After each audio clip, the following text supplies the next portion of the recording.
Have you ever looked up at a giant airplane in the sky and wondered, how does that thing even stay up there? It's a question people have been asking for centuries.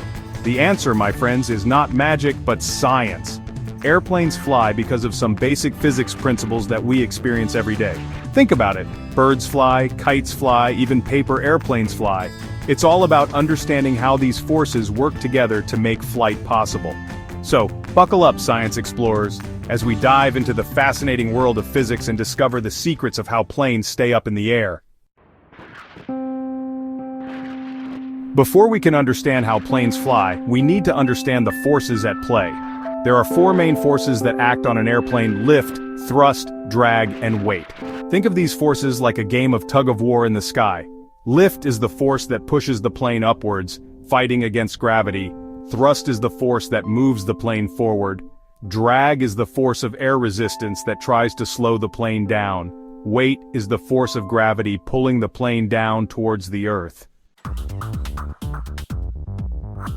The key to flight is lift. But how does lift work?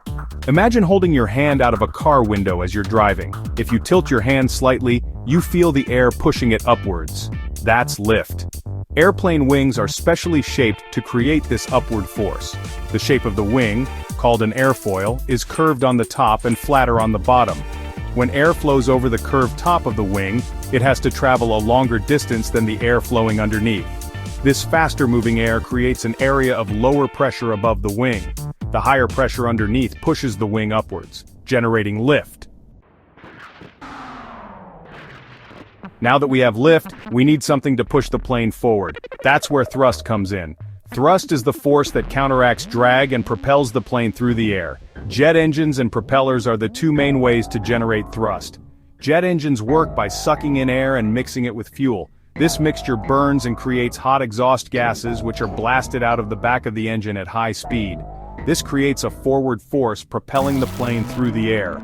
Propellers, on the other hand, look like giant fans and work by pushing air backwards, creating thrust.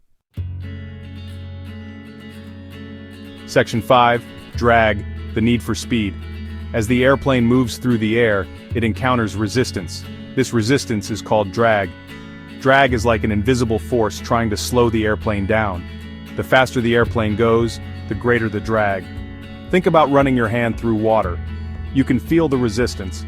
Airplanes are designed to reduce drag as much as possible. They have a streamlined shape that allows air to flow smoothly over the surface, minimizing resistance. The smoother the surface, the less drag the plane experiences. Section 6. Weight. What goes up must come down. We can't forget about weight. Weight is the force of gravity acting on the airplane, pulling it down towards the earth. For a plane to fly, the force of lift must be greater than the force of weight. That's why airplanes are made of lightweight materials like aluminum and composites. The lighter the plane, the less lift is needed to overcome its weight. Of course, the weight of the plane changes depending on how much fuel and cargo it is carrying. Section 7. Big planes, small planes, all about planes. Whether it's a tiny single-engine plane or a massive jumbo jet, the same physics principles apply.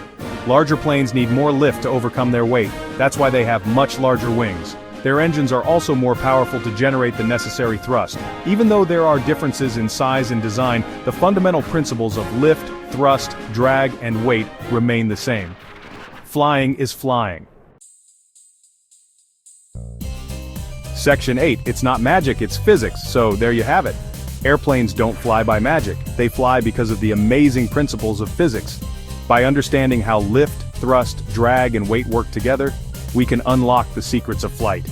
The next time you see a plane soaring through the sky, remember, it's not magic, it's science. The same science that makes birds fly makes airplanes fly too.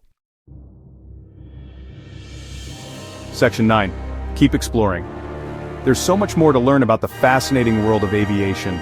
Keep exploring, keep asking questions, and never stop learning. Who knows, maybe one day you'll be designing the airplanes of the future.